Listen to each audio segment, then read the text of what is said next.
Oi pessoal, tudo bem? Então hoje eu vou gravar para vocês aqui essa aula, como eu havia prometido, né, comparando os dois períodos do período da democracia brasileira, do presidencialismo brasileiro, de 46 até 64 e de 88 para cá. Isso é importante, né, para a gente ver que não se reproduziram as mesmas circunstâncias do modelo anterior. Então eu vou usar como roteiro, né, esse trabalho aqui, Poder de Agenda na Democracia Brasileira, Desempenho no Governo do Presidencialismo Pluripartidário, de dois dos principais cientistas políticos brasileiros, que são Fernando Limonge e a Angelina Figueiredo. Eles escreveram um dos principais livros de ciência política brasileira, que é Executivo e Legislativo na nova ordem constitucional, que é o período, é uma análise da democracia brasileira no pós-88. A gente vai voltar um pouco nesse livro nas próximas aulas, que eu vou postar para vocês. Mas hoje eu vou resumir esse artigo aqui, usar como roteiro, eu vou usar também a minha tese de doutorado, que é sobre esse período, que é um desdobramento desse livro aqui. Então, essa é a referência, está nesse livro Reforma Política no Brasil. Então, o plano desse artigo aí é mais ou menos esse aqui, né? Introdução, as principais teses e a relação entre o executivo e o legislativo no Brasil nesses dois períodos. Eles vão apresentar várias evidências para caracterizar isso, tendo em vista algumas perguntas que vocês fizeram também aí no estudo anterior. Então, aqui eles vão, em primeiro lugar, recapitular as principais teses sobre a relação entre o executivo e o legislativo no Brasil, né? E há um consenso de que o sistema político brasileiro, no legislativo nesse período, teve um papel fraco, né? E só que há várias versões dessa tese aí, né? Então a tese da Campelo de Souza, do Edson Nunes, um texto que a gente viu, né? E esse consenso ele não é tão consenso assim, porque tem alguns autores que acham que o legislativo teve um papel importante na elaboração de políticas públicas, dentre os quais o principal deles é o Vanderlei Guilherme dos Santos, é um autor que também a gente vai mencionar ao longo do curso. Eu já citei um livro dele aí, que é A Democracia Interrompida. E ele vai dar alguns dados aqui da produção legal de vários períodos para verificar isso. Será que isso é verdade? Né? Será que realmente o legislativo é fraco? Ele vai mostrar que não. Olha, que aqui, se você pegar a taxa de sucesso do executivo e a taxa de domínio do executivo no processo de elaboração legal, né, o legislativo não era tão fraco, não. Não era tão fraco nesse período, não. Olha, a taxa de domínio era baixa, o sucesso do executivo era baixo, e o domínio do executivo inexistia também. O legislativo tinha um papel maior na origem das leis. Só depois do governo Sarney é que esse papel aqui, é que esse papel do executivo ele ficou forte, né? Então houve alguma mudança aqui entre o período anterior e o período posterior que causou isso, que ocasionou essa mudança. E aí isso que ele vai ser o problema dele. Se o legislativo não era fraco no período anterior, quais as suas características da sua produção legal? O que determinou essa mudança entre os dois períodos? Justamente isso é a pergunta que muitos de vocês fizeram nos textos, que vocês fizeram nas aulas síncronas. Então vai ter uma discussão teórica inicial complexa, né? Que mais ou menos aí resume aquela ideia de que a gente discutiu nas aulas anteriores, de sistema político, né? Complexidades horizontais e verticais do sistema político, na aula introdutória. O desempenho dos governos democráticos é função de vários fatores, da legislação eleitoral, da forma de governo, da configuração do sistema partidário. Então, são várias macroinstituições que condicionam o desempenho do sistema de governo. Dentre essas macroinstituições, a gente pode falar o sistema de governo, a legislação eleitoral e o tipo de sistema partidário, se é ou não fragmentado, né? Existe uma série de fatores que influenciam isso, além das estratégias dos atores políticos, evidentemente, né? Essas instituições, elas não vão predeterminar, evidentemente, os resultados do sistema político, mas vão fornecer um campo, né, político para o desempenho das estratégias dos atores políticos, né? Então, além das. Vai definir umas regras, né, dentro dos quais os atores com determinadas características, estratégias, vão interagir e vão procurar atingir seus objetivos políticos.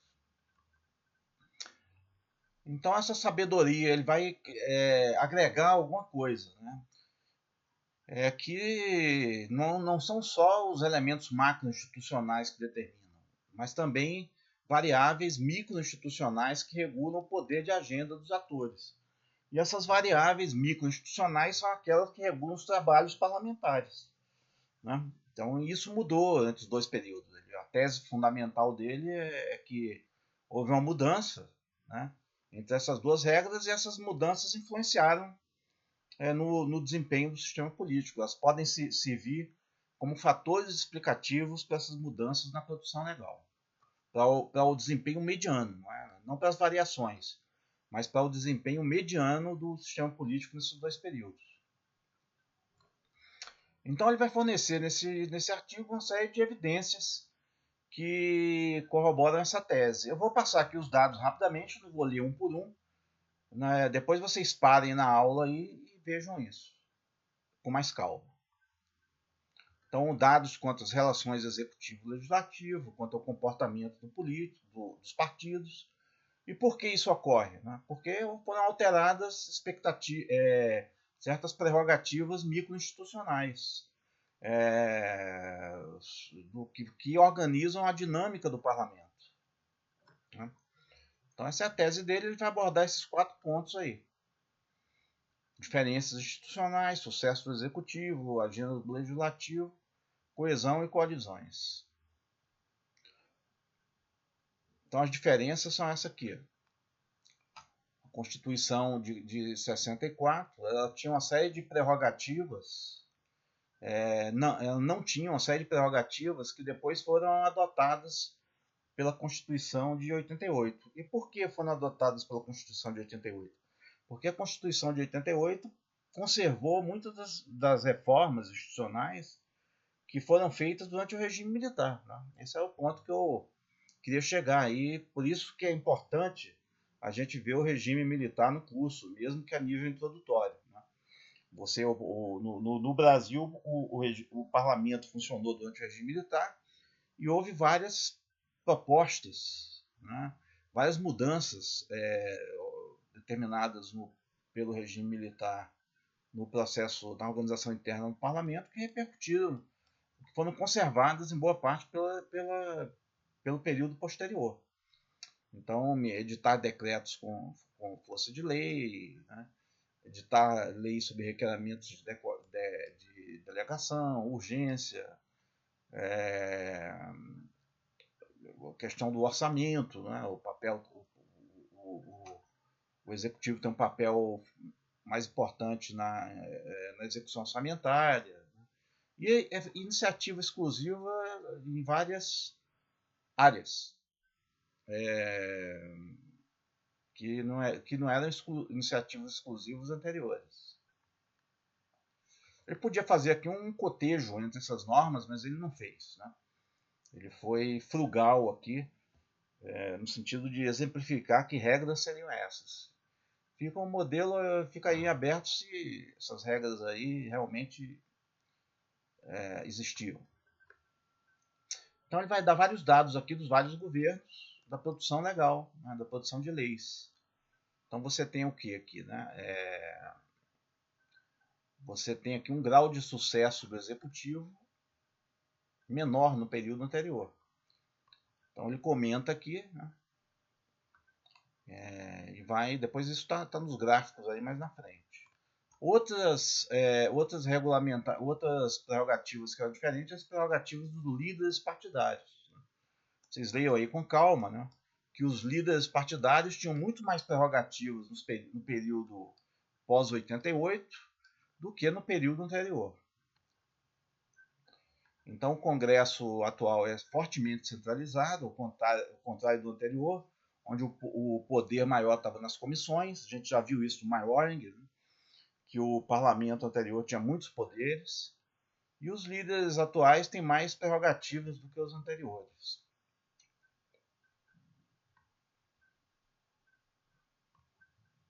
Então, essa tabela que a gente já viu aqui, e aqui são dados mais atualizados aqui, né? Que assim, eu coloquei aí da minha tese, né? Que não é na mesma legislatura. Né? Você tem um grau aqui de sucesso um pouco maior porque eu coloquei de várias legislaturas. Então você tem PLs aprovados no executivo, mas não é um domínio tão estrito assim. E o número de PLs sancionados por mês. O conteúdo da legislação também é diferente. Né? Você tem aí um conjunto de prerrogativas aí do legislativo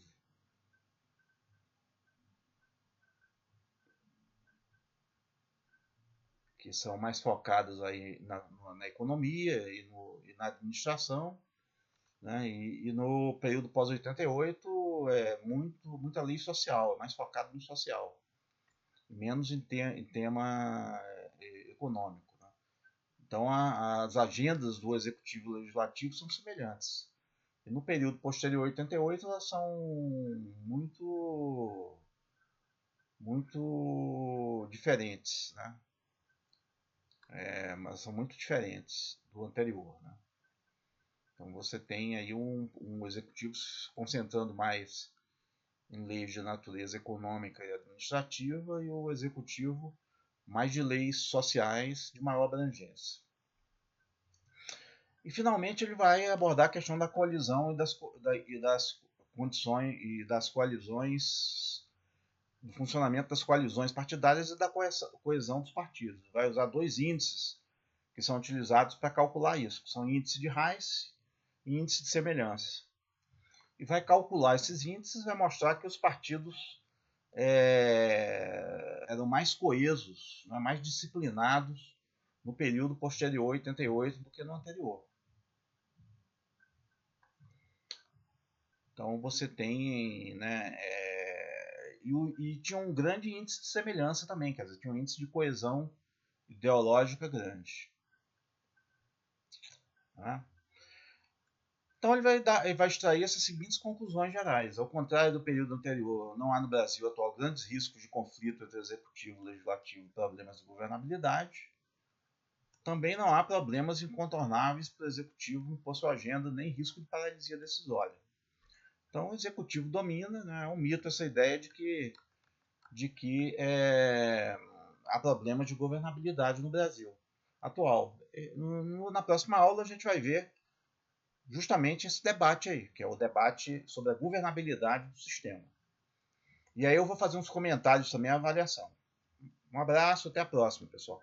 Era só para fazer um resumo mesmo dessas ideias, um resumo rápido, para não ficar muito cansativo, e para vocês saberem onde localizar essa diferença, se vocês quiserem aprofundar o estudo depois. Abraço, tchau.